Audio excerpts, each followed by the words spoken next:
Hello dear student. चलिए आज की क्लास स्टार्ट करते हैं। आज जो है हम छत्तीसगढ़ के इतिहास का ये 5वां क्लास पढ़ने जा रहे हैं। डॉक्टर राम कुमार बिहार जी की किताब से जो है इसका अध्ययन हम कर रहे हैं। मोस्ट इम्पॉर्टेंट किताब है किसी भी परीक्षा की आप तैयारी करते हैं तो।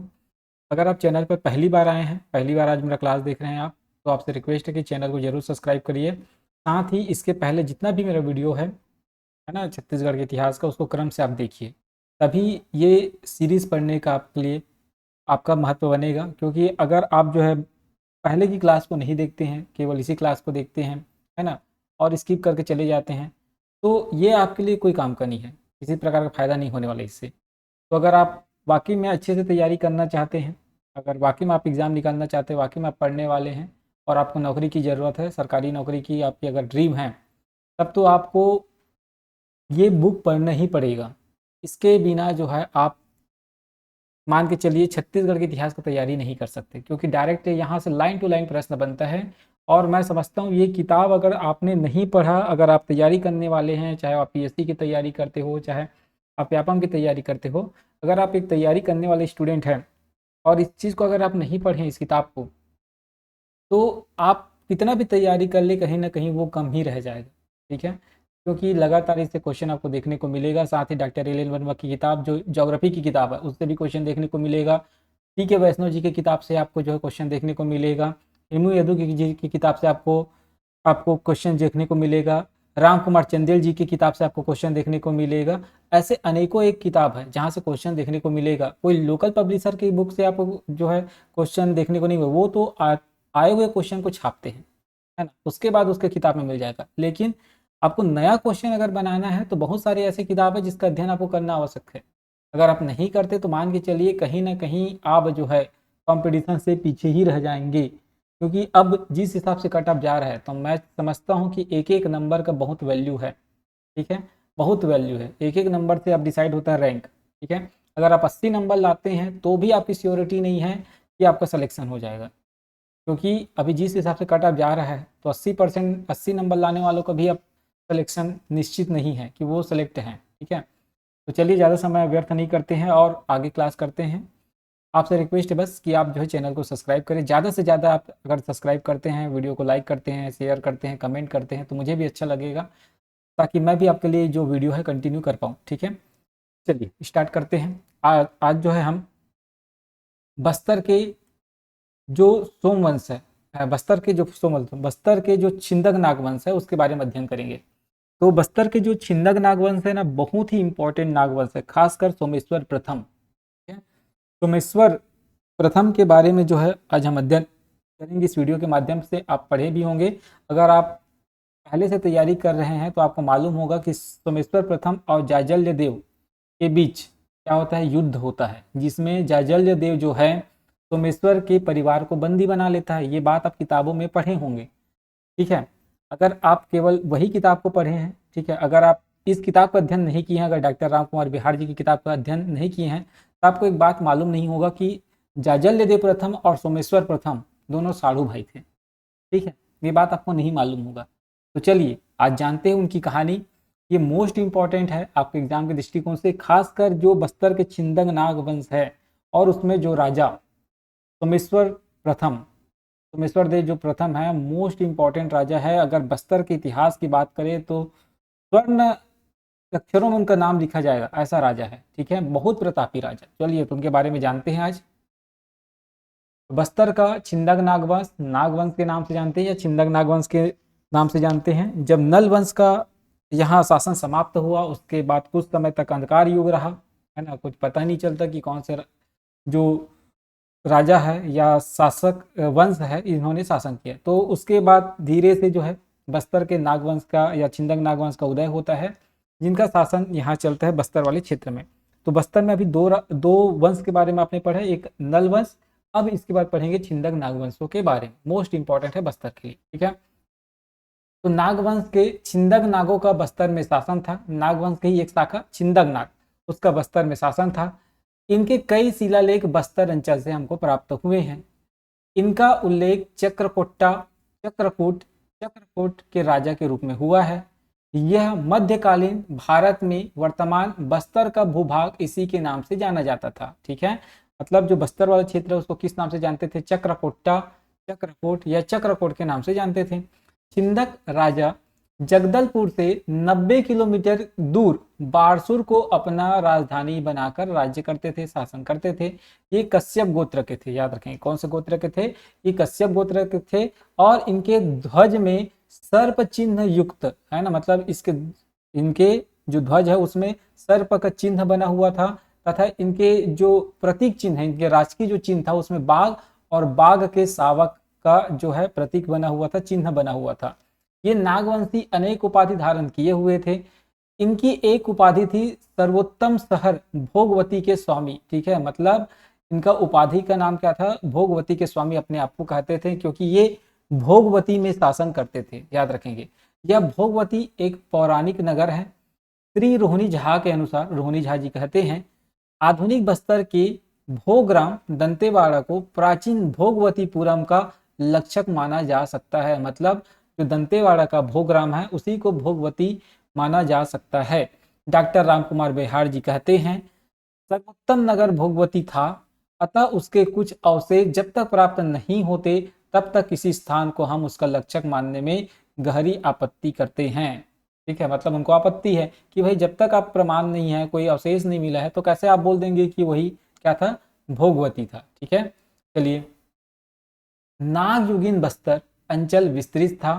ठीक है, इसके उत्तर में दक्षिण कौशल तथा दक्षिण में आंध्र प्रदेश तथा वेंगी प्रदेश था। ठीक है, ध्यान रखेंगे, मतलब जो बस्तर अंचल है इसके उत्तर में जो मध्य वाला क्षेत्र था, छत्तीसगढ़ का मध्य क्षेत्र, जो महानदी बेसिन है, सरगुजा बेसिन ऊपर, ये क्या कहलाता था? दक्षिण कौशल। तथा दक्षिण में आंध्र प्रदेश और वेंगी के प्रदेश था। इसके पूर्व में सबरी नदी की उपत्यका एवं पश्चिम में प्राणहिता नदी की पर्यंत इसकी सीमा का विस्तार था। मतलब अब हो सकते छत्तीसगढ़ का ऊपरी भाग, आंध्र प्रदेश और सबरी नदी इधर से पूर्व में, और पश्चिम जो प्राणहिता नदी है, आप जानते हैं ना प्राणहिता किसकी सहायक नदी, आप बताएंगे। ठीक है, तो प्राणहिता नदी जो है इसकी सीमा का विस्तार था, वहां तक इनकी सीमा लगा हुआ था। बस्तर अंचल का चक्रकोट का सीमा लगा हुआ था। बस्तर के नाग राजाओं के इतिहास में इंद्रावती नदी और उसकी घाटी का अत्यधिक महत्व है। बस्तर अंचल के नाग राजवंशों के राजनीति, सामाजिक, आर्थिक एवं सांस्कृतिक गतिविधियों के केंद्र के रूप में इंद्रावती नदी की घाटी का विशेष महत्व है। इन्हीं के आसपास जो है इनका सभी प्रकार का कार्य होता था इंद्रावती नदी के किनारे। ठीक है, मतलब इसके जितने भी गतिविधि है, चाहे वो राजनीतिक गतिविधि हो, सामाजिक गतिविधि हो, आर्थिक गतिविधि हो, सांस्कृतिक गतिविधि, सब इंद्रावती जो नदी है उसी के आसपास का क्षेत्र क्या कहलाता था? चक्रकोट, भ्रमरकोट, बस्तर। ठीक है, इस अंचल की सभ्यता एवं संस्कृति के विकास में इस सरिता का महत्व सर्वोपरि माना जा सकता है। बस्तर अंचल के लिए नाग काल के चक्रकोट्य मंडल 1065 ईस्वी के नाग नृपति मधुरांतक देव का राजपुर ताम्रपत्र, ठीक है, उसमें लिखा हुआ है। सोमेश्वर प्रथम के कुरुषपाल अभिलेख में उसे चक्रकुटाधीश्वर कहा गया है। ठीक है, मतलब जो सोमेश्वर प्रथम है उसको जो कुरुषपाल अभिलेख है, साथ ही जो मधुरांतक देव का राजपूत ताम्रपत्र, उसमें क्या कहा गया है? चक्रकुटाधीश्वर कहा गया है। मासक देवी के दंतेवाड़ा तेलुगु शिलालेख में चक्रगोट्टका का उल्लेख है। राजा हरिचंद के टेमरा सती अभिलेख 1324 ईस्वी में इस अंचल के लिए चक्रकोट शब्द, राष्ट्र शब्द का प्रयोग हुआ। चक्रकोट राष्ट्र कहा गया है, चक्रकोट शब्द का उपयोग किया गया इस अंचल के लिए। नागवंशी राजाओं के शिलालेख जो इंद्रावती नदी के उत्तर में मिले हैं, उनकी भाषा संस्कृत एवं लिपि देवनागरी है, जबकि इंद्रावती नदी के दक्षिण के अभिलेख तेलुगु लिपि तथा भाषा, है ना, तेलुगु लिपि तथा भाषा में अंकित है। मतलब तेलुगु लिपि और भाषा भी क्या है? तेलुगु ही है, उसमें अंकित है, ध्यान रखेंगे। ठीक है, अब संवत 945 तदनुसार 25 अप्रैल 1023 का एर्राकोट तेलुगु अभिलेख पहला अभिलेख है। याद रखेंगे कब मिला है, कब का अभिलेख है? 25 अप्रैल 1023 ईस्वी का एक अभिलेख है जिसको एर्राकोट अभिलेख के नाम से है, तेलुगु अभिलेख है। ठीक है, ये पहला अभिलेख है, ध्यान रखेंगे। ठीक है, इस वंश का ये पहला अभिलेख है जिसमें राजा का नाम क्षिति भूषण या नृपति भूषण दर्शाया गया है। अधिकांश विद्वानों ने इसे नृपति भूषण माना है। बस्तर अंचल में नागों के 28 ताम्रपत्र शिलालेख अब तक प्राप्त हुए हैं। सोमेश्वर प्रथम राजभूषण के सिक्के भी प्राप्त हुए हैं। ध्यान रखेंगे किसके किसके सिक्के प्राप्त हुए हैं, सोमेश्वर प्रथम राजभूषण के सिक्के जो है प्राप्त हुए हैं। बस्तर अंचल में नलों के पतन के पश्चात 500 से लेकर 1000 ईस्वी तक का जो समय है अंधकारपूर्ण रहा। ठीक है, जैसे कलचुरियों का शासनकाल बीच में एक ऐसा आता है कि अंधकार युग रहता है, उसी प्रकार जो है नल वंश का जैसे ही समाप्ति हुआ उसके बाद ये क्षेत्र में भी अंधेरा छा गया था। ठीक है, 10वीं सदी के अंत में छिंदक नागों ने बस्तर कोरापुट अंचल पर दृढ़ता से अपना अधिकार स्थापित कर लिया। बस्तर में नाग कहाँ से आए, इस पर विद्वानों ने मत व्यक्त किया है। प्रसिद्ध विद्वान राय बहादुर हीरालाल जी कहते हैं, नागों का बस्तर आगमन दक्षिण भारत से मानते हैं। डीसी सरकार ने भी लिखा है, छिंदक नाग कन्नड़ प्रदेश से अपना मूल स्थान छोड़कर 11वीं शताब्दी के मध्य में चक्रकोट में आए। ठीक है, नृपति भूषण एवं जगदेव भूषण के बारे में बात करते हैं। अब जो शासक है नृपति भूषण और जगदेव भूषण उसके बारे में बात करेंगे। एर्राकोट में जिस राजा का नाम उत्कीर्ण है उसे नृपति भूषण माना गया है।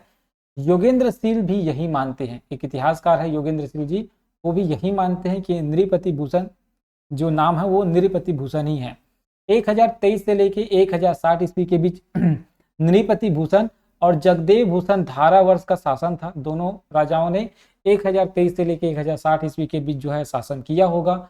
ये दोनों पिता पुत्र थे, यह ज्ञात नहीं है ना। दोनों के बीच क्या रिलेशन था, पिता पुत्र थे या भाई थे या चाचा भतीजा थे, कुछ भी ज्ञात नहीं है। राजेंद्र चोल ने 1024 ईस्वी में चक्रकोट्टम अर्थात चक्रकोट को जीत लिया। शिलालेख में चक्रकोट्टम के योद्धाओं के लिए वीर साहसी लड़ाकू शब्द का प्रयोग हुआ है।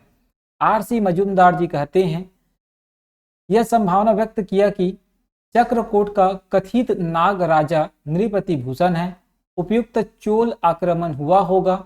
जब तक प्रमाण न मिल जाए नृपति भूषण को ही बस्तर में नाग सत्ता का संस्थापक मानना समीचीन होगा। मतलब जो नृपति भूषण है उसी को ही ये माना जाएगा कि ये इन्होंने ही क्या किया था, बस्तर में छिंदक नागवंशियों का जो राज्य है वो स्थापित किया था। मतलब ये प्रथम राजा इनको मानते हैं।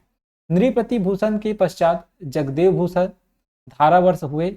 उनका उल्लेख बारसूर, पोटीनार, नारायण पाल, कुरुस पाल के शिलालेखों में देखने को मिलता है। धारावर्ष की उपाधि जगदेव भूषण की थी। राजभूषण भी एक उपाधि थी। धारावर्ष, कन्हर जैसे व्यक्तिगत नाम राष्ट्रकूटों के लिए गए हैं, जबकि सोमेश्वर नाम तेलुगु चोड़ वंश से लिए गए हैं। ध्यान रखेंगे कहाँ कहाँ से नाम लिए गए हैं। राष्ट्रकूटों के लिए कौन कौन सा नाम प्रयुक्त होता था, धारावर्ष, कन्हर जैसे नाम प्रयुक्त होता था। उसी प्रकार चोड़ वंश में कौन सा नाम प्रयुक्त होता था, तो सोमेश्वर जो नाम है वो चोल वंश में प्रयुक्त होता था। ठीक है, जगदेव भूषण के सामंत चंद्रादित्य ने पारसोर में श्री मंदिर बनवाया। ठीक है, जगदेव भूषण के क्या थे, सामंत थे कौन, चंद्रादित्य। इन्होंने बारसूर में जो है शिव मंदिर बनवाया। 1060 ईस्वी के पश्चात शिलालेखों में धारावर्ष का नाम का उल्लेख नहीं मिलता। कहने का मतलब है कि अब धारावर्ष का जो शासन काल है वो समाप्त हो जाएगा, क्योंकि 1060 ईस्वी के बाद इसका कोई भी नाम का उल्लेख नहीं है। कहने का मतलब या तो ये मर गया होगा या तो इनका शासन काल जो है समाप्त हो गया। इससे निष्कर्ष निकलता है कि धारावर्ष के शासन काल की समाप्ति स्थिति के पश्चात हो गई। अब बात करते हैं मधुरांतक देव के बारे में।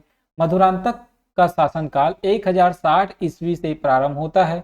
उसके कुल का लांछन धनु व्याघ्र था। उसके ध्वज में एरावत के पीछे कमल तथा कदली पत्र अंकित था।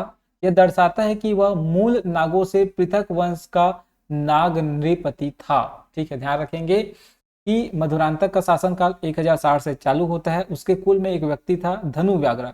ठीक है, जिनको क्या कहा गया है, लांछन कहा गया है। मतलब वो दूसरा वंश से संबंधित था, मतलब वो दूसरे जगह से या दूसरे वंश से वो संबंधित हो गया होगा। ठीक है, तो मूल नागों से पृथक वंश नाग नृपति था, ऐसा कहा गया। ध्यान रखेंगे।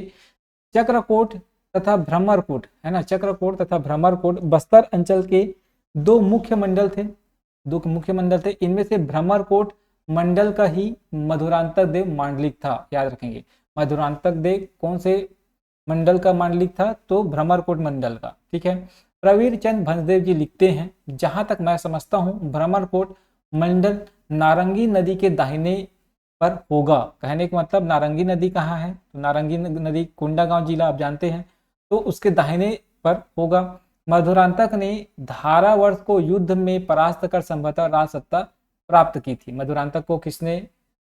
मधुरांतक ने धारावर्ष को पराजित किया था, उसके बाद राज सत्ता प्राप्त की थी।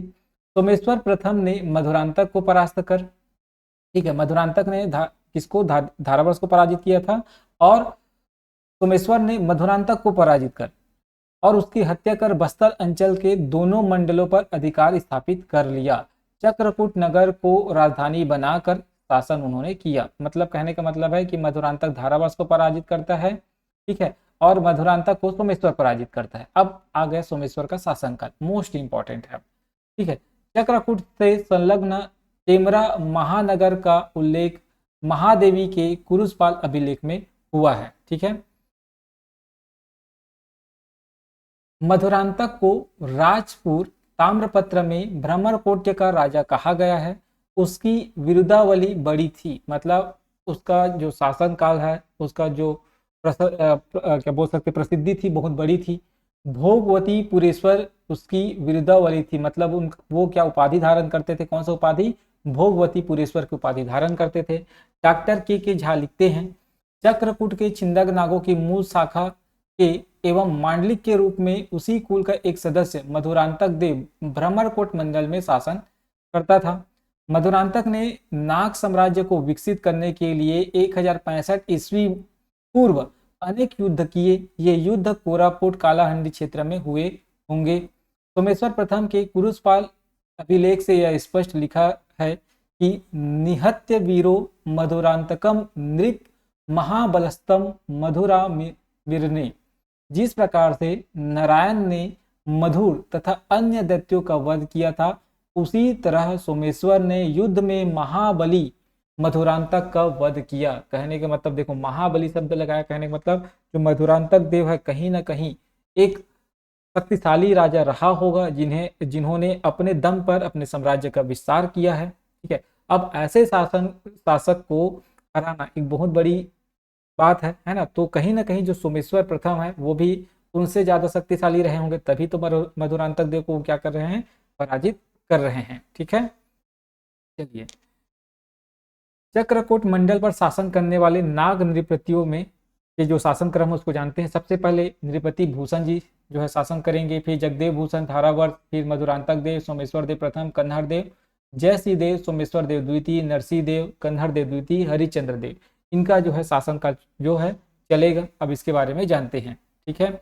उपरोक्त शासकों में सोमेश्वर प्रथम की चमक कुछ ऐसी थी, बाकी सबकी चमक फीकी पड़ जाती है। मतलब सोमेश्वर देव के ही बारे में मोस्टली इस वंश में बात किया गया है, ठीक है। चलिए, सोमेश्वर देव प्रथम के बारे में जानते हैं। खोए साम्राज्य की प्राप्ति, जो सोमेश्वर देव प्रथम है, जो साम्राज्य उनका खो गया था, है ना, मतलब अन्य राजाओं ने उनके जो साम्राज्य है उस पर अधिकार कर लिया था, उसके बारे में उसको क्या है फिर से उन्होंने प्राप्त किया, उसके बारे में उल्लेख है। तो खोए साम्राज्य की प्राप्ति 11वीं-12वीं सदी के बस्तर इतिहास पर गहन अध्ययन के पश्चात इस निष्कर्ष पर पहुंचा जा सकता है कि नागवंशी नरेश सोमेश्वर प्रथम न केवल समकालीन किंतु पश्चातवर्ती काल में भी बस्तर अंचल को गौरव दिलाने वाला था।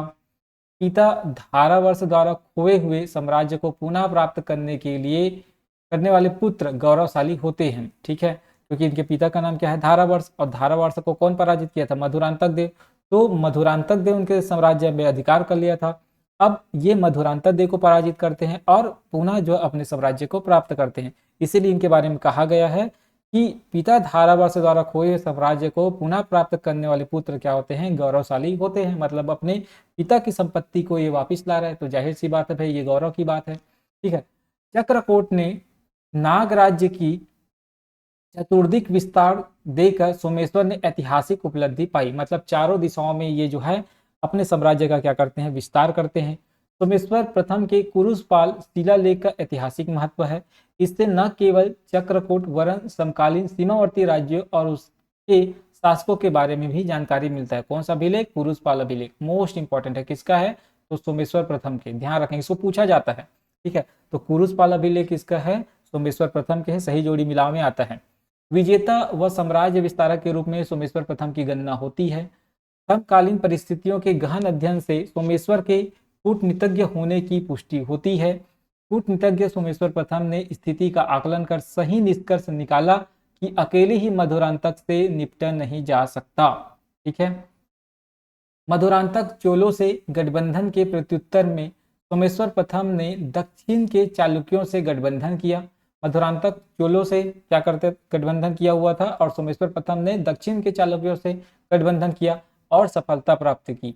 न केवल मधुरांतक परास्त हुआ बल्कि उसको मार भी डाला इन्होंने। ठीक है, बिल्कुल नहीं छोड़ा। ठीक है, अब बात करते हैं पारिवारिक पृष्ठभूमि के बारे में कि सोमेश्वर का परिवार कैसा था। ठीक है, तो सोमेश्वर के बारे में जानकारी के स्रोत चक्रकोट मंडल से प्राप्त शिलालेख से है। 10 से अधिक शिलालेखों में सोमेश्वर प्रथम का उल्लेख मिलता है। 10 शिलालेखों में इनका उल्लेख मिलना मतलब ये दर्शाता है कि सोमेश्वर प्रथम उस समय कितने बड़े राजा रहे होंगे या कि इनकी प्रसिद्धि कहाँ तक नहीं होगी, है ना। मतलब बहुत बड़े साम्राज्य, मतलब इससे आसपास के तो जो छोटे छोटे राजा रहे होंगे वो तो ऐसे ही डरते होंगे। ठीक है, इसकी शरण में रहे होंगे। ठीक है, तो 10 शिलालेखों में इनकी नाम को उल्लेख कहीं ना कहीं ये बहुत बड़ी प्रसिद्धि ये प्राप्त किए थे। गुंड महादेवी के नारायण पाल शिलालेख जो शक संवत 1033 से 1111 ईस्वी से ज्ञात होता है कि सोमेश्वर प्रथम छिंदकनाग वंश का शासक था। माता का नाम महादेवी था और पुत्र का नाम कन्हरदेव था। पुरुषपाल शिलालेख से पिता का नाम धारावर्त ज्ञात होता है। भोगवती पुरेश्वर उपाधि से ज्ञात होता है कि उसकी राजधानी भोगवती थी। श्री गार्डनर ने मत व्यक्त किया है कि यह भोगवती स्थल नारायण पाल, कुरुसपाल, तेसरा और बोदरा के समीप कोई स्थल रहा होगा। मतलब भोगवती कहाँ कहाँ होगा, नारायण पाल, कुरुसपाल, तेसरा और बोदरा के इन जो 4 स्थल है इनके आसपास ही कौन सा स्थल होगा, भोगवती होगा। ठीक है, अब बात करते हैं शासनकाल के बारे में। 1069 ईस्वी के कुरुसपाल शिलालेख से सोमेश्वर प्रथम के बारे में पहली जानकारी मिलती है। इससे कहा जा सकता है कि 1069 ईस्वी के आसपास ही सोमेश्वर प्रथम सिंहासन रूढ़ हुआ होगा। मतलब 1069 ईस्वी में जो सोमेश्वर प्रथम है ये राजगद्दी में बैठा होगा, ऐसा इसके बारे में कहा जा सकता है। और इस बात की जानकारी जो है किससे मिलती है, शिलालेखों से मिलती है। ठीक, सोमेश्वर प्रथम की मृत्यु कब हुई इसके बारे में सही जानकारी अभी तक नहीं मिलती। 1111 ईस्वी के नारायणपाल शिलालेख में राजा के रूप में कन्हर देव का उल्लेख देखने को मिलता है। सोमेश्वर देव स्वर्ग रूढ़ हुए यह जानकारी उपरोक्त शिलालेख से मिलती है। कौन से शिलालेख से, नारायणपाल शिलालेख से यह जानकारी मिलती है कि सोमेश्वर देव का मृत्यु अब हो चुका है, वो स्वर्ग सिधार गए हैं। ठीक है, तो शक संवत 1030 ईस्वी सन 1109 ईस्वी के बारसूर शिलालेख में सोमेश्वर प्रथम की प्रमुख रानी गंगा महादेवी द्वारा श्री मंदिर को ग्राम दान देने का उल्लेख है। इस शिलालेख से सोमेश्वर प्रथम के जीवित होने का आभास मिलता है। रविवार द्वादश शुक्ल पक्ष फागुन शक संवत 1030 ईस्वी को परिणत करने वाला रविवार 14 फरवरी 1109 ईस्वी की तिथि बनती है। इससे स्पष्ट होता है कि राजा सोमेश्वर देव की मृत्यु फरवरी 1109 ईस्वी और 1111 ईस्वी मानना समीचीन होगा, मतलब सही होगा। लगभग 40 वर्षों का शासनकाल इनका था। कहने का मतलब इनका जो मृत्यु का डेट है वो 1109 ईस्वी या 14 फरवरी 1109 ईस्वी को माना जा सकता है। अब बात करते हैं कुरुसपाल अभिलेख के बारे में। तो तिथि विहीन इस शिलालेख से के द्वारा सोमेश्वर प्रथम के बारे में पर्याप्त जानकारी मिलती है, लेकिन ये तिथि विहीन शिलालेख है, याद रखेंगे। कुरुसपाल अभिलेख है ना, तिथि विहीन, मतलब इसमें कोई भी तिथि नहीं है, बस जानकारी दी गई है, सभी प्रकार की जानकारी है, लेकिन ये तिथि विहीन है, तिथि के बारे में पता नहीं चलता। गुप्त वंश के समुद्रगुप्त की उपलब्धि जिस प्रकार से इलाहाबाद के प्रयाग प्रशस्ति में लिखी गई है, उसी प्रकार से जो कुरुसपाल अभिलेख है उसमें जो सोमेश्वर देव प्रथम है उसके बारे में पूरी बातें जो है लिखी गई है। ठीक है, ध्यान रखेंगे। जिस प्रकार से प्रयाग प्रशस्ति में समुद्रगुप्त के बारे में लिखा गया है उसी प्रकार से जो है कुरुसपाल जो अभिलेख है, जो शिलालेख है, उसमें सोमेश्वर देव प्रथम के बारे में लिखा गया है। सोमेश्वर प्रथम का कुरुसपाल शिलालेख कुछ महत्वपूर्ण ऐतिहासिक समस्याओं का निदान करता है। समकालीन राजाओं के नाम इससे परिज्ञात होते हैं। राजाओं के नाम इनके राज्य या राजधानी के नाम के साथ उल्लेखित है। ठीक है, जगदलपुर से पश्चिम दिशा में 33 किलोमीटर की दूर पर कुरुसपाल ग्राम स्थित है। एपिग्राफिया इंडिका के 10वें खंड में इस शिलालेख को हीरालाल ने संपादित किया है। नागरी लिपि और संस्कृत भाषा में लिखे इस शिलालेख में कुल 39 पंक्तियां हैं। ठीक है, याद रखेंगे कितनी पंक्ति है कुरुसपाल अभिलेख में, 39 पंक्तियां हैं। नागरी लिपि है, संस्कृत भाषा का प्रयोग किया गया है। इसमें सोमेश्वर प्रथम के बारे में जानकारी दी गई है। शिलालेख के अनुसार सोमेश्वर ने उड्र, वेंगी, लिम्ना, लंजी, रतनपुर, पुनः वेंगी, भद्रपतन, वज्र, कोसल के राजाओं से युद्ध किया। देखो कितने जगह के राजाओं से युद्ध किया है, आप इसको देख सकते हैं। ठीक है, उड्र, वेंगी, लिम्ना, लंजी, रतनपुर, पुनः वेंगी और भद्रपतन, वज्र, कोसल, इन जगहों के राजा मतलब इन सभी के मतलब यहाँ जितने भी राजा थे सबसे जो है ये क्या किया है, युद्ध किए हुए हैं। ठीक है, बस्तर राज्य चक्रकूट ऐसी चोट की जगह पर था कि अन्य राजा जब चाहे तब आक्रमण कर सकते थे। मतलब जो चक्रकूट है ऐसी जगह स्थित है कि कोई भी राजा आके वहां जो है क्या कर सकता था, आक्रमण कर सकता था। आक्रमण करना या आक्रमण सहना चक्रकूट के राजाओं की नियति थी। कमजोर शासक शक्तिशाली सशक्त पड़ोसियों के आक्रमण के शिकार होते ही हैं। ठीक है, मतलब कमजोर जो शासक है उस पर कोई भी आक्रमण कर सकता है, ये बात आप जानते हैं। ठीक है, और जो चक्रकूट है ऐसी जगह है कि कोई भी जो शक्तिशाली राजा था वहां वो आके जो है क्या कर सकते थे, आक्रमण कर सकते थे। चक्रकूट भी अनेक बार ऐसी मुसीबत में फंसा था। ठीक है, सोमेश्वर प्रथम को इस बात का पूर्ण श्रेय जाता है कि उसने ऐसी सेना तैयार की जो चक्रकूट की रक्षा करने में समर्थ थी। चक्रकूट ही की सीमा वृद्धि के लिए सतत संघर्ष में भी प्रवीण थी। ठीक है, याद रखेंगे सोमेश्वर देव प्रथम ऐसे राजा हुए जिन्होंने क्या किया, अपने जो चक्रकूट है उसकी रक्षा के लिए सेना तैयार किया, साथ ही उसकी अपनी जो चक्रकूट है उसकी सीमा में भी क्या किया, ये विस्तार किया, वृद्धि किया। ठीक है, एक के पश्चात एक युद्ध करने वाले अथनक प्रयास करने वाले सैनिकों के कारण ही सोमेश्वर के लिए विजय अभियान सफल हो सका। मतलब इनके जो सैनिक ये तैयार किए हुए थे, ऐसे सैनिक तैयार किए थे कि एक के बाद एक युद्ध करते गए और सभी युद्धों में इनको जो है सफलता प्राप्त होती गई। कुरुसपाल शिलालेख का महत्व और भी बढ़ गया होता यदि इसमें युद्धों का वर्णन व तिथियों का उल्लेख हुआ होता।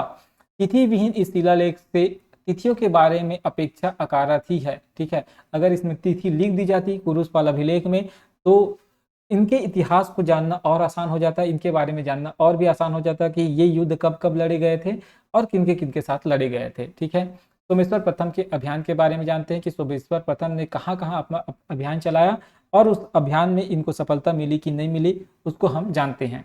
यह निश्चित रूप से कहा जा सकता है कि ये प्रतिद्वंदी राजा थे, मतलब ये हमेशा युद्ध करते थे। सोमेश्वर प्रथम के कुरुसपाल शिलालेख में प्राथमिकता के आधार पर वर्णित है कि उसने अपने प्रतिद्वंदी मधुरांतक देव को युद्ध में क्षेत्र में ही क्या किया, मार डाला। ठीक है, इस प्रकार से पैतृक राज्य की प्राप्ति हुई।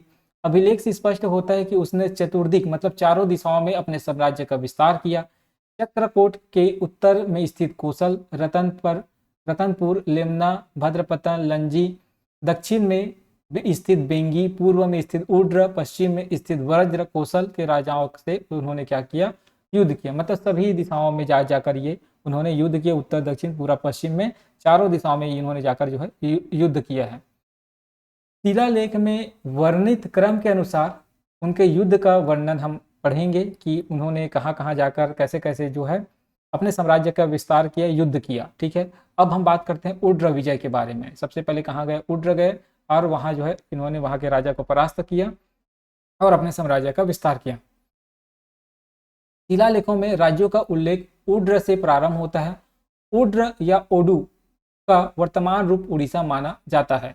बृहद संहिता तथा महाभारत में यह नाम उडु नाम से उल्लेखित है।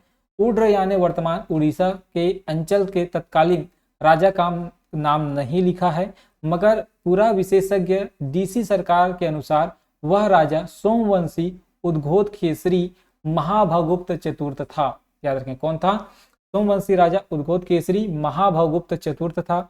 इस युद्ध में उड़ नरेश संभवतः रणभूमि में ही शहीद हो गया। सोमेश्वर के कुरुसपाल शिलालेख के 15वें पंक्ति में लिखा है, उड्र उड्राय महिषा ग्रमहेश अर्थात महिष का अर्थ है भैंस होता है, महिष का अर्थ क्या है, भैंस होता है। यम का वाहन जिसके सामने चलता हो, यम का वाहन जिसके सामने चलता हो, यम के समान उड राजा के लिए सोमेश्वर सिद्ध हुआ। मतलब यम के समान कौन सिद्ध हुआ, सोमेश्वर प्रथम। उन्होंने उड्र के जो राजा था उसको क्या कर दिया, सीधा परलोक भेज दिया। ठीक है, उसका युद्ध भूमि में क्या कर दिया, हत्या कर दिया। डॉक्टर अजय शास्त्री मित्र शाही ने यह मत व्यक्त किया है कि तत्कालीन उड्र नरेश का नाम महासिगुप्त चतुर्थ जन्मजय था, जो 1045 से 1085 ईस्वी तक शासन किया था। उड्र के सोमवंशी नरेशों के तथा चक्रकोट के छिंदक नाग नरेशों के बीच विग्रह चल रहा था। ठीक है, तो दो नाम मिलते हैं, एक महासिगुप्त चतुर्थ जन्मजय और दूसरा नाम क्या बता, उद्गोत केसरी महाभवगुप्त चतुर्थ। तो ये दो राजाओं के बारे में बताया गया कि ये राजा रहे होंगे जिसको सोमेश्वर प्रथम ने पराजित किया उड्र अभियान में, उड्र विजय में। ठीक है, अब बात करते हैं वेंगी विजय के बारे में। शिलालेख से ज्ञात होता है कि सोमेश्वर ने वेंगी पर 2 बार आक्रमण किया। वेंगी का प्रदेश गोदावरी तथा कृष्णा नदी के बीच का प्रदेश रहा होगा। चक्रकोट की सीमा से लगा होने के कारण संबंधित झगड़े होते रहे होंगे। वेंगी का शासक कौन था, इस पर विवाद की गुंजाइश नहीं है, क्योंकि शिलालेख में वीर चोड़की नाम का उल्लेख है। ठीक है, मतलब वहां के राजा कौन थे, वीर चोड़की। वेंगी का समकालीन शासक कुलोतुंगे प्रथम था। उसका पुत्र वीर चोड़ राज्यपाल के रूप में 1078 से 1084 ईस्वी तक तथा 1089 से लेकर 1092 ईस्वी तक कार्य करता रहा। अतः इन्हीं तिथियों में सोमेश्वर प्रथम ने वीर चोड़ को भी क्या किया था, परास्त किया होगा। पुरुषपाल शिलालेख के 15वें पंक्ति में यह उत्कीर्ण है कि वीर चोड़ नृप संवर कामह। ऐसा प्रतीत होता है कि सोमेश्वर ने वेंगी पर 2 बार आक्रमण किया। पहली बार वह वीर चोड़ पर चढ़ाई किया और दूसरी बार उसने वेंगी को जला दिया। ठीक है, गोदावरी नदी के उस पार के शासकों ने चक्रकोट को जला डाला था। चक्रकोट को क्या कर दिया था, जला डाला था। विजयादित्य तृतीय पूर्वी चालुक्य 844 से लेकर 888 ईस्वी, राजेंद्र चोल 1011 से लेकर 1033 ईस्वी, चोल राजा कुलोतुंगे 1070 ईस्वी से पूर्व विक्रम और विष्णुवर्धन होयसल 12वीं सदी ने भी चक्रकोट पर आक्रमण कर उसे नुकसान पहुंचाया था। विजयादित्य ने जला दिया था, विजयादित्य ने क्या किया था, चक्रकोट को जला दिया था। ठीक है, ध्यान रखेंगे। राय बहादुर हीरालाल जी लिखते हैं, शत्रु शासकों के विरुद्ध अपने क्रोध का प्रदर्शित करने और अपनी महती सफलता दर्शाने के लिए राजधानियों को जला डालना एक लोकप्रिय तरीका रहा। सोमेश्वर ने वेंगी देश को वैसे ही जला डाला जैसे किरोट अर्जुन ने खांडव वन को जला डाला था। ठीक है, मतलब अर्जुन से कंपेयर कर रहे हैं कि जिस प्रकार से अर्जुन ने खांडव वन को जला डाला था, वैसे ही सोमेश्वर ने वेंगी देश को जला डाला। अब बात करते हैं लिम्ना विजय के बारे में। पुरुषपाल शिलालेख के 15वें श्लोक में लिम्ना का नाम उत्कीर्ण है। उड्रू और वेंगी के पश्चात लिम्ना का उल्लेख है। इससे अनुमान लगाया जा सकता है कि सोमेश्वर के द्वारा पराभूत किए गए राज्यों में भी यह भी एक राज्य था। लिम्ना की पहचान राय बहादुर हीरालाल ने छत्तीसगढ़ स्थित रायपुर जिले के लवन से किया है। इसके विपरीत डीसी सरकार लिम्ना का अभिज्ञान बालाघाट जिले के लवन से करते हैं। ध्यान रखेंगे, 2 लवन नाम है, एक बालाघाट के लवन और एक रायपुर पास के लवन। ठीक है, लंजी विजय के बारे में बात करते हैं। सोमेश्वर प्रथम के विजय अभियानों में लंजी विजय भी शामिल था। पुरुषपाल शिलालेख में लंजी का उल्लेख है। लंजी का अभिज्ञान बालाघाट जिले के लांजी से किया गया है। राय बहादुर हीरालाल, डीसी सरकार, बालचंद्र जैन, मोरेश्वर गंगाधर दीक्षित जैसे पुरातत्व वेत्ताओं ने लांजी को बालाघाट के लांजी में माना है। डॉक्टर के झा ने लिखा है कि सिसौदे में लांजी के उत्तर में त्रिपुरी के कलचुरी नरेश यश कर्ण 1073 से लेके 1123 ईस्वी तक शासन किया। हो सकता है कि इस नरेश के किसी सामंत का लांजी में शासन रहा हो। मतलब उस समय जो मध्य प्रदेश में जो कलचुरी थे, ठीक है, उसमें एक राजा हुआ यशकर्ण। उस समय जिस समय सोमेश्वर देव प्रथम वहां आक्रमण करने गए होंगे, तो इसी यशकर्ण के एक सामंत लांजी में क्या कर रहा था, शासन कर रहा होगा, ऐसा अनुमान लगाया गया है। अब हम बात करते हैं रतनपुर विजय के बारे में। सोमेश्वर देव प्रथम के कुरुषपाल शिलालेख के 16वें श्लोक में लिखा है, रतनपुर पद्म हेभ। इस रतनपुर की पहचान पुरातत्व वक्ताओं ने बिलासपुर जिले स्थित रतनपुर नगर से किया है। लंजी के पश्चात रतनपुर का उल्लेख है। लंजी और रतनपुर सीमावर्ती राज्य रहे होंगे।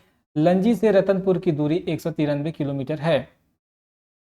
सोमेश्वर के रतनपुर अभियान के समय वहां का शासक कौन था, यह शिलालेख में उत्कीर्ण नहीं है। समकालीन राजाओं और राज्यों के बारे में अन्य स्रोतों से जानकारी प्राप्त करने पर स्पष्ट होता है कि उस समय रतनपुर राज्य पर कलचुरी वंश के राजा पृथ्वीदेव प्रथम 1069 से लेके 1094 ईस्वी तक ये शासन कर रहे थे। तो उस समय, जिस समय ये रतनपुर पर चढ़ाई किए, उस समय जो है पृथ्वीदेव प्रथम जो है क्या थे, वहाँ शासन कर रहे थे। सोमेश्वर के बारे में लिखा है, उसने रतनपुर को उसी तरह से रौंद डाला जैसे महाईबह अर्थात विशाल का हाथी कमल फूल को कुचल डालता है। कैसे रौंद दिया, जैसे बहुत बड़ा हाथी और वो क्या है, कमल फूल को जिस प्रकार से रौंद देता है, उसी प्रकार से सोमेश्वर प्रथम ने रतनपुर पर जाकर वहां आक्रमण किया। रतनपुर जैसे प्रसिद्ध राज्य को रौंद डालना यह अभिप्रमाणित करना है कि सोमेश्वर महापराक्रमी था। उसके सैनिक जीवट के सैनिक थे जो लंबी लंबी यात्राएं करके आक्रमण करते थे और प्रायः विजय होते थे। छत्तीसगढ़ के इतिहास में रतनपुर का स्थान महत्वपूर्ण है। ठीक है, अब सोमेश्वर प्रथम और वज्र के बारे में बात करते हैं। सोमेश्वर प्रथम के कुरुसपाल शिलालेख में वज्र का उल्लेख मिलता है। शिलालेख के 19वें श्लोक में वज्र शब्द उत्कीर्ण है। यह वज्र कौन सा भाग था, इस पर मतैक्य नहीं है। राय बहादुर हीरालाल ने इसकी पहचान वैरागढ़ से किया है और तर्क दिया है कि बस्तर से लगा हुआ यह भाग चक्रकूट राज्य से अति दूर नहीं था। वर्तमान बैरागढ़ महाराष्ट्र के चंद्रपुर जिले के अंतर्गत आता है।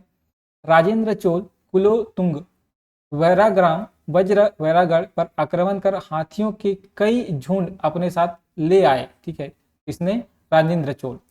इससे स्पष्ट होता है कि वज्र वैरागढ़ ही है। ठीक है, राजाओं की राजधानी होने के कारण भी वज्र की प्रसिद्धि थी।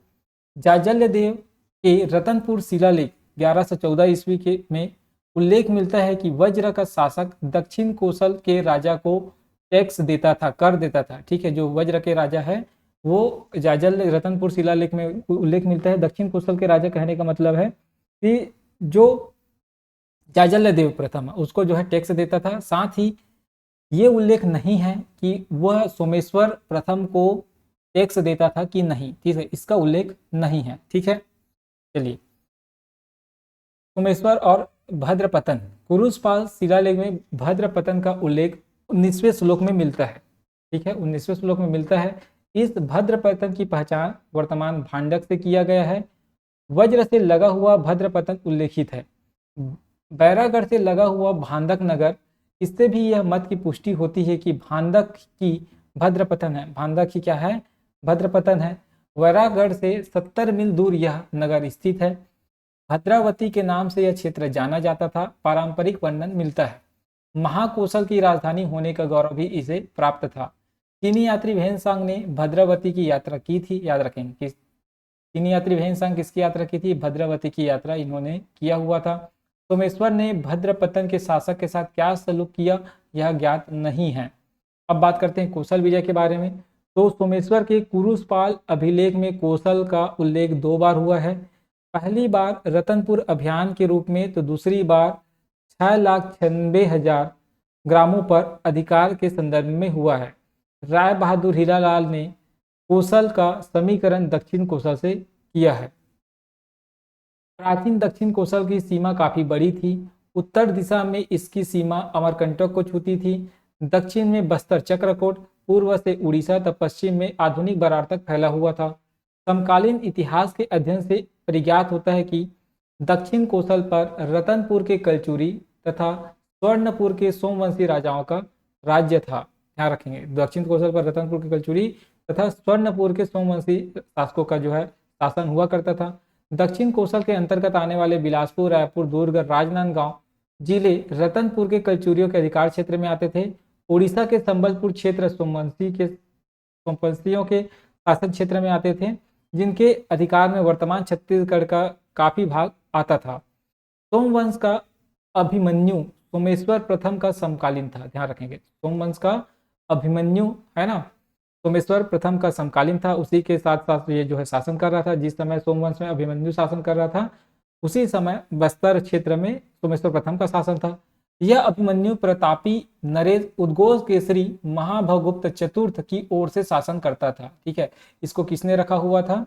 तो प्रतापी नरेश उद्घोष केसरी ने इसको रखा हुआ था, ध्यान रखेंगे। ठीक है, कलचुरी हिंदकनाग तेलुगु चोड़ों के लगातार आक्रमणों और अतिक्रमणों से अंचल की रक्षा के लिए यह व्यवस्था की गई थी। ठीक है, मतलब लगातार जो है उसके क्षेत्र में, उद्घोष केसरी के क्षेत्र में जो क्या थे, मतलब उड़ीसा वाले क्षेत्र में जो है बार बार आक्रमण होता था, इसीलिए उन्होंने क्या किया था, अभिमन्यु को रखा हुआ था, शासन करने दे दिया था। ठीक है, ध्यान रखेंगे। तो कौन कौन शासन वो करते थे, आक्रमण करते थे वहां? तो कलचुरी, छिंदा, नाग, तेलुगु, चोड़, ये सब जो है लगातार वहां आक्रमण करते थे उड़ीसा क्षेत्र में। ठीक है, अभिमन्यु राज परिवार का ही सदस्य था, अतः पूर्ण भरोसेमंद व्यक्ति था।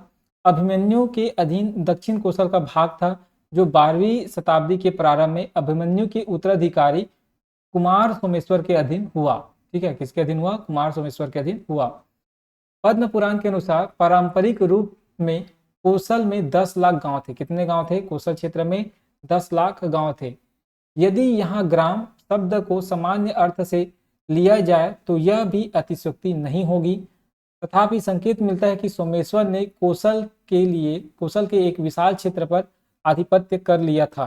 ठीक है, इतनी संख्या में ग्रामों की गुत्थी को सुलझाने में वासुदेव शरण अग्रवाल का मत है कि उनके अनुसार शिलालेख आदि में जो देशवाची नामों के आगे भारी भारी संख्याएं मिलती है, वे वहां के भोग अथवा कर अथवा लगान निर्धारण और उसी के अनुसार नियत भूभाग का सूचक होती थी।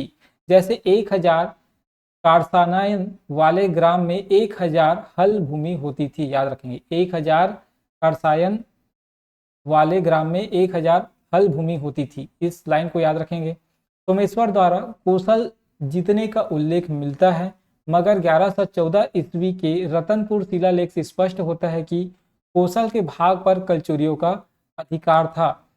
जो भी विजय या सफलता सोमेश्वर को मिली होगी वह अल्पकालीन ही सफलता थी, यह असंदिग्ध है। संभावना इसी की बनती है कि सोमेश्वर ने अभिमन्यु से सभी ग्राम को छीने होंगे, क्योंकि अपेक्षाकृत वही कमजोर सामंत था, क्योंकि कलचुरी रतनपुर के शक्तिशाली थे। 1114 ईस्वी शिलालेख से इस बात की पुष्टि होती है, क्योंकि ये जो है कोसल में चलो आक्रमण किए होंगे, तो वहां तो कलचुरियों का शासन था जो तो बहुत ज्यादा शक्तिशाली था, तो वहां तो ये जाके जो है ग्राम को नहीं छीन सकते। लेकिन ये जो है अभिमन्यु के अंतर्गत आने वाले जो ग्राम थे 6 लाख, उसी को ही ये क्या किया था, छीना हुआ था, ऐसा इसके बारे में कहा गया है। ठीक है, चलिए सोमेश्वर अब जाजल्यदेव प्रथम, यहाँ से जो है मेन कहानी चालू होती है सोमेश्वर और जाजल्यदेव प्रथम की, जिसको आपको जानना है और इसी को सामान्यतः बुक में दिया हुआ है। ठीक है, चलिए चक्रकोट में जिन दिनों सोमेश्वर प्रथम अपनी गरिमा का प्रदर्शन कर रहा था, उन्हीं दिनों रतनपुर में जाजल्यदेव प्रथम अपने तेवर दिखला रहा था। कलचुरी राजवंश का यह महत्वपूर्ण शासक था, जिसने अपने पराक्रम से अपनी धाक जमा ली थी। 1090 ईस्वी के लगभग सिंहासन पर बैठने वाले जाजल्य प्रथम के पराक्रम का अभिज्ञान रतनपुर शिलालेख से मिलता है। कलचुरी संवत 866 तदनुसार 1114 ईस्वी में यह शिलालेख उत्कीर्ण करवाया गया। इस तिथि तक चक्रकोट के सोमेश्वर प्रथम की मृत्यु हो चुकी थी। ठीक है, जब यह शिलालेख लिखवाया गया उस समय जो है सोमेश्वर प्रथम की मृत्यु हो चुकी थी। जाजल्यदेव प्रथम के रतनपुर शिलालेख के 20वीं और 21वीं पंक्ति में उल्लेख मिलता है, लक्ष्मी सप्त विधाप्ति यस्य जगृहे युद्धस्य सोमेश्वरो दग्धमंति सैन्य निहित्या मुना विद्ध मंत्री कलत्र सार्थमान तन्मान तुरिन, जो भी है ना, मोचित एन मृत ईदेशः स्थितिपति दृष्ट हितो व श्रुतः। ठीक है, मेरा संस्कृत अच्छा नहीं है, जैसा तैसा मैं पढ़ा हूँ। ठीक है, अब इसका अर्थ जानते हैं। अर्थात जिसके सातों प्रकार के ऐश्वर्य है ना, अर्थात जिसके सातों प्रकार के ऐश्वर्य है, मतलब जाजल्यदेव प्रथम के बारे में बात कही जा रही है, ध्यान रखेंगे।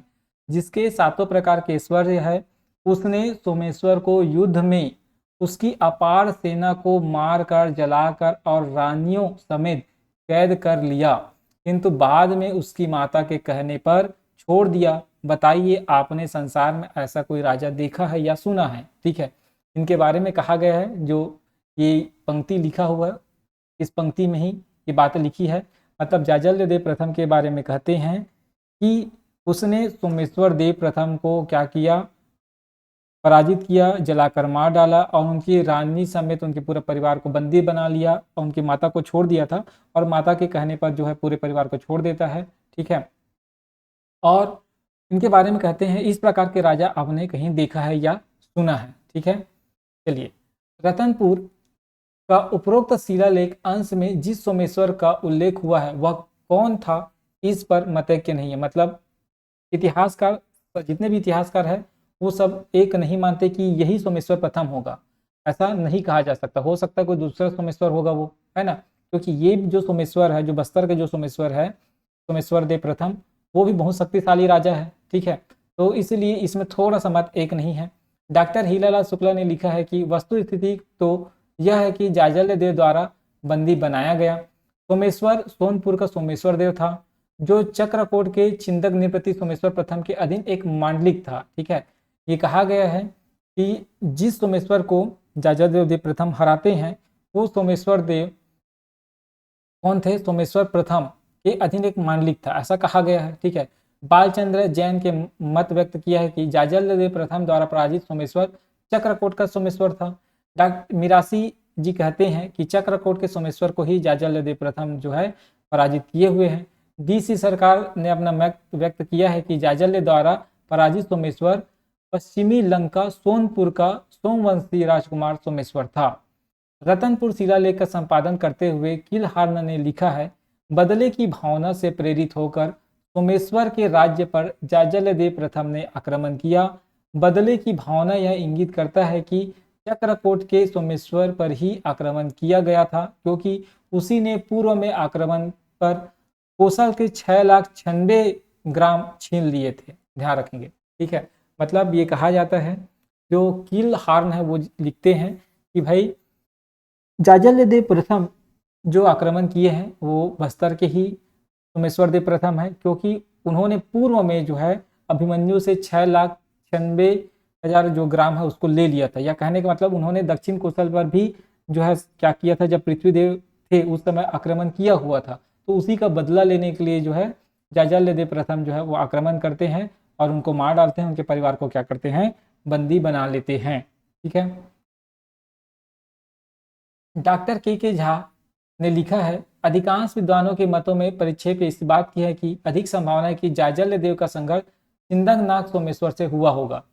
निर्क्षीर विवेचन से स्पष्ट होता है कि तीनों सोमेश्वरों में चक्रकोट के सोमेश्वर, सोनपुर के सोमेश्वर, तेलुगु चोल सोमेश्वर, चक्रकोट के सोमेश्वर पर ही विजय का उल्लेख रतनपुर शिलालेख में किया गया है। रतनपुर शिलालेख में प्राथमिकता के आधार पर सोमेश्वर को परास्त कर कैद कर लेना यह दर्शाता है कि सोमेश्वर नामक वह राजा अत्यंत महत्वपूर्ण राजा था, जिसे परास्त बतलाकर जाजल्य देव ने की प्रतिष्ठा बढ़ती है। मतलब उन्होंने जो बस्तर के या चक्रकोट के सोमेश्वर देव है, छिंदक नागवंशी सोमेश्वर, उसको ही पराजित किया होगा। इसी से जो है जाजल्य देव की प्रतिष्ठा बढ़ी है। सोमेश्वर और जाजल्य देव की टकराहट साधारण टकराहट नहीं थी, दोनों अदम्य थे, दोनों महत्वाकांक्षी थे, दोनों के पास अदम्य शक्तिशाली बड़ी सेना थी, झुकने के लिए कोई भी तैयार नहीं था, संधि संभव नहीं थी। सोमेश्वर के द्वारा कौशल के 6,96,000 ग्रामों को छीन लेना युद्ध का एक कारण हुआ रहा होगा। जाजल्य देव अपने पुरखों पर लगे कलंक को ढोल डालना चाहते थे। ठीक है, इसीलिए उन्होंने सोमेश्वर देव प्रथम पर जो है आक्रमण किया। 1095 ईस्वी में जाजल्य देव सिंहासन पर बैठा, इसी वर्ष उसने चक्रकोट पर जो है आक्रमण किया। 1095 ईस्वी में जाजल्य के आक्रमण के समय सोमेश्वर की अवस्था 64 से 80 वर्ष के बीच रही होगी, जबकि वह व्यवहारिक रूप से युद्ध करने में अधिक सक्षम नहीं रहा होगा, इसी कारण पराजित हुआ होगा।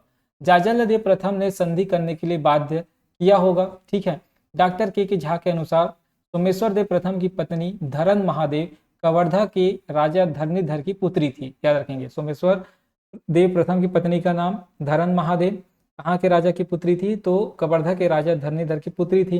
कवर्धा के राजा राजल्य की पुत्री जाजल्य देव को ब्याही गई थी, है ना। जो राजल्य थी वो जाजल्य देव से क्या किया था, विवाह हुआ था। ठीक है, राजल्ला की पुत्री का विवाह जो है जाजल्य देव से हुआ था। ठीक है, इसी प्रकार से जाजल्य देव और सोमेश्वर देव साढ़ू भाई थे, ध्यान रखेंगे। तो कवर्धा के ही राजा, कवर्धा के राजा धन्यधर की पुत्री थी कौन? सोमेश्वर देव की पत्नी। और कवर्धा के ही राजा राजल्ला की पुत्री थी जाजल्य देव की पत्नी। ठीक है, तो इस प्रकार से जो सोमेश्वर देव है और जो जाजल्य देव है, ठीक है, दोनों क्या थे? साढ़ू भाई थे। जाजल्य देव ने सोमेश्वर देव को परास्त किया, मगर उसका राज्य अपने राज्य में सम्मिलित नहीं किया, वरन सोमेश्वर देव प्रथम को ही लौटा दिया, क्योंकि अभिलेखों से ज्ञात होता है कि चक्रकोट का नागवंश 1333 या 1333 ईस्वी तक बस्तर में शासन करता रहा। बड़ी घमासान लड़ाई के बाद हुए प्रदेश पराजित राजा का जाजल्य देव ने लौटा दिया था। इसलिए शिलालेख में लिखा है कि बताइए आपने संसार में ऐसा राजा कोई और देखा या सुना है? मतलब उस शिलालेख में लिखा हुआ है, ठीक है, कि क्या आपने ऐसा राजा देखा या सुना है, क्योंकि इतने बड़े राजा को ये पराजित करते हैं और उनके साम्राज्य को उनको वापस कर देते हैं, साम्राज्य को भी नहीं लेते। ठीक है, तो इतना बड़े दानी राजा या ऐसा राजा जो युद्ध में उनको पराजित करते हैं और पूरे साम्राज्य को छोड़ देते हैं। ठीक है, चलिए, सोमेश्वर प्रथम के पश्चात कन्हर देव को भी कलचुरी नरेश पृथ्वीदेव द्वितीय के कोप का सामना करना पड़ा और राजधानी छोड़कर भागना पड़ा। यह सही है कि दिल्ली कई बार बसी और कई बार उजड़ी, मगर दिल्ली के जैसा भाग्य अन्य राजधानियों का नहीं था। ठीक है, चक्रकूट की राजधानी का तो था ही नहीं। नाग राजाओं की राजधानी अनेक बार बदली, क्योंकि सुरक्षा की दृष्टि से नई राजधानी आवश्यक होती थी। सोमेश्वर की वीरदावली में उत्कीर्ण शब्द है महाराजाधिराज, है ना। सोमेश्वर महाराजाधिराज की उपाधि धारण करते थे। परम भट्टारक, परम महेश्वर, यह दर्शाता है कि राजा महिमावान था। सोमेश्वर प्रथम के स्वर्ण सिक्के बिलासपुर जिले से प्राप्त हुए हैं, याद रखेंगे, स्वर्ण सिक्के बिलासपुर जिले से प्राप्त हुए हैं। सोने के सिक्के चलाना साधारण राजाओं की बस की बात नहीं होती। शिलालेख का यह स्पष्ट नहीं करता कि सोमेश्वर ने स्वयं सेना का नेतृत्व किया था या किसी सेनापति को भेजा था। ऐसा प्रतीत होता है कि कुछ स्थल उसके सेनापति के द्वारा जीते गए हैं। दक्षिण कौशल के 6,96,000 ग्रामों को विजय का वर्णन है। सोमेश्वर के सेनापति यशोराज प्रथम ने 1070 ईस्वी के लगभग यह विजय प्राप्त की थी। यशोराज प्रथम को ही पुरस्कार स्वरूप भूभाग राज्यपाल के रूप में शासन करने के लिए सौंप दिया गया था। जो 6,96,000 ग्राम थे वहां यशोराज को जो है शासन करने के लिए सौंप दिया गया था। सोमेश्वर प्रथम के कुरुषपाल शिलालेख से सोमेश्वर के कृतित्व पर भी प्रकाश पड़ता है। तक संवत 1019 अर्थात 1079 ईस्वी के शिलालेख के अनुसार सोमेश्वर राज विद्या समस्त जगत का आश्रय, धनुष चलाने में अर्जुन के समान, राजाओं का भी अधिपति, राजाधिराज था। वह जन्म से ही कामदेव के समान सुंदर था। अपने विरोधियों के लिए अत्यंत भयानक, राजाओं में पूर्वा के समान महिमावार, राजा हरिश्चंद्र के समान सत्यवादी, महेश्वर के समान कालजयी था। एक राजा के बारे में इतना सारी बातें लिखी गई है, मतलब आप जान सकते हैं कि सोमेश्वर देव प्रथम कितना शक्तिशाली शासक रहा होगा। ठीक है, इतना उसके बारे में जो है आसपास के जो शासक मतलब और जो शासक रहे होंगे वो उनसे कितना डरते रहे होंगे। ठीक है, क्योंकि इतना भयानक भयानक शब्द लिखना, ठीक है, किसी राजा के बारे में, तो अभी तक आप छत्तीसगढ़ का इतिहास पढ़ें, किसी राजा के बारे में इतना बड़ा बड़ा शब्द आप नहीं देखे होंगे, लेकिन सोमेश्वर देव प्रथम के बारे में ऐसा ऐसा शब्द लिखा गया है।